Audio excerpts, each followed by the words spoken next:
ഞാൻ ഇന്നലെ ചില കാര്യങ്ങൾ പറഞ്ഞിരുന്നു. അമേരിക്കൻ മലയാളികൾ ചില വിഷമങ്ങൾ പങ്കുവച്ചപ്പോൾ അതൊരു കുറ്റപത്രത്തിൻ്റെ രൂപത്തിലായിപ്പോയി.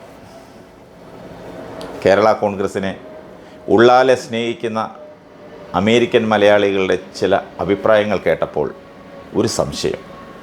ഈ ഏഴാം കടലിനക്കരെ വന്നിട്ടും അവർ ഒരു കാലത്ത് നെഞ്ചോട് ചേർത്ത് പിടിച്ച പാർട്ടിയെ മറന്നിട്ടില്ലെന്നുള്ളതാണ്.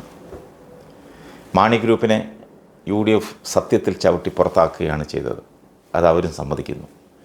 അപ്പോൾ LDFിനോട് ചേർന്ന് നിൽക്കുകയല്ലാതെ മാണി ഗ്രൂപ്പിനെ സംബന്ധിച്ചിടത്തോളം വേറെ ഒരു മാർഗവുമില്ല. അത് ഇല്ലായിരുന്നു എന്നതുള്ളത് ശരിയാണ്.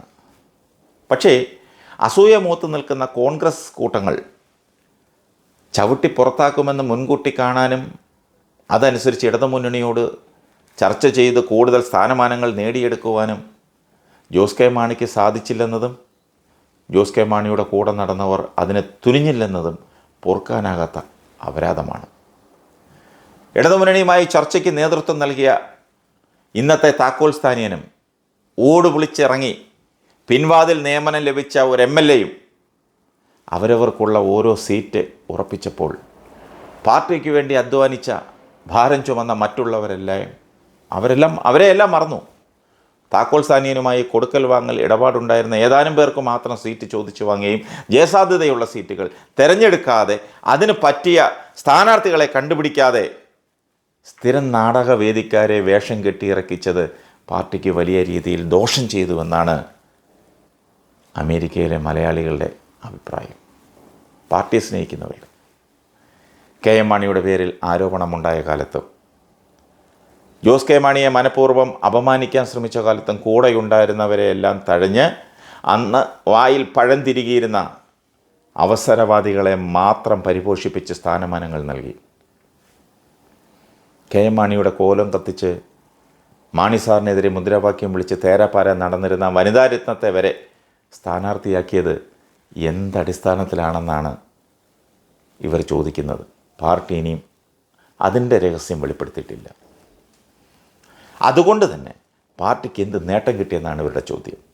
മൂത്രമൊഴിക്കുമ്പോൾ കാലിൽ വീഴാതിരിക്കാൻ വേണ്ടി വയാഗ്ര കഴിക്കുന്ന ചില പടുകിളവന്മാർ യൂത്തത്തിലേക്ക് ചൂട് വെച്ചു എന്ന് പിന്നാമ്പുറത്തൊരു സംസാരമുണ്ട്. അത് ഇവിടെയുമുണ്ട് അവിടെയുമുണ്ട്.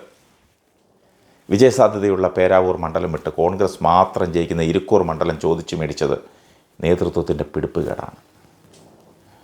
ഏറ്റവും വിജയസാധ്യതയുള്ള തിരുവമ്പാടി സീറ്റ് കളഞ്ഞ് CPMൻ്റെ ഗ്രൂപ്പ് കളിയുടെ കേന്ദ്രബിന്ദുവായ കുറ്റ്യാടി തിരഞ്ഞെടുത്തത് മറ്റൊരു പിടിപ്പുകേടിൻ്റെ കഥയാണ്. അതിലും വിചിത്രം, ഗ്രൂപ്പ് കളിച്ച് CPMൻ്റെ സിറ്റിംഗ് MLA ആയിരുന്ന സാജു പോളിനെ വരെ തോൽപ്പിച്ച പെരുമ്പാവൂർ സീറ്റ് ആരോടോ വാശി തീർക്കാൻ ചോദിച്ചു വാങ്ങി.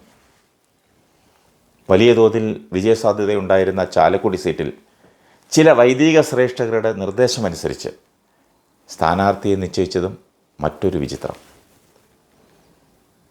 കോൺഗ്രസ്സുകാർ KM മാണിയെ നഗ്നനാക്കി വഴിയിലൂടെ വലിച്ചിഴച്ചു കൊണ്ടുപോകുമ്പോൾ കാഴ്ചക്കാരായി നോക്കി നിന്ന മെത്രാന്മാർക്കും ചില വൈദികർക്കും കേരള കോൺഗ്രസിൻ്റെ സ്ഥാനാർത്ഥിയെ നിശ്ചയിക്കാൻ അനുവാദം കൊടുത്തത് അത്ഭുതം തന്നെയാണെന്നാണ് ഇവിടുത്തെ കേരള കോൺഗ്രസ് അനുഭാവികളായ മലയാളികൾ പറയുന്നത്. അന്ന് NSS സെക്രട്ടറി സുകുമാരൻ നായരും SNDP സെക്രട്ടറി വെള്ളാപ്പള്ളി നടേശനും മാർത്തോമ വലിയ മെത്രാപ്പോലിത്തായി മാത്രമേ അരുത് കാട്ടാള എന്ന് വിളിച്ചു പറയുവാൻ ഉണ്ടായിരുന്നുള്ളൂ. UDFിലുണ്ടായിരുന്ന 15 സീറ്റും LDFിൽ നിന്ന് വാഗ്ദാനം ഉണ്ടായിരുന്നിട്ടും 2 സീറ്റ് കുറച്ച് കളഞ്ഞത് ചർച്ചയ്ക്ക് പോയവരുടെ സ്വാർത്ഥത കൊണ്ടാണ്. അല്ലെന്നാർക്കെങ്കിലും പറയാൻ പറ്റുമോ? ഇതെല്ലാം പോട്ടെ, ജയിച്ചു വന്ന MLAമാർക്ക് ആനുപാതികമായി 2 മന്ത്രിമാരെ വേണമെന്ന് പറയാൻ ഇവർക്ക് എന്തായിരുന്നു ഭയം? ആരെയാണ് ഇവർ പേടിച്ചത്? കോട്ടയം ജില്ലയിൽ നിന്നൊരു മന്ത്രി വരാതിരിക്കുവാൻ. അതിനുവേണ്ടിയുള്ള ആസൂത്രിത നീക്കമായി അതിനെ കാണാം.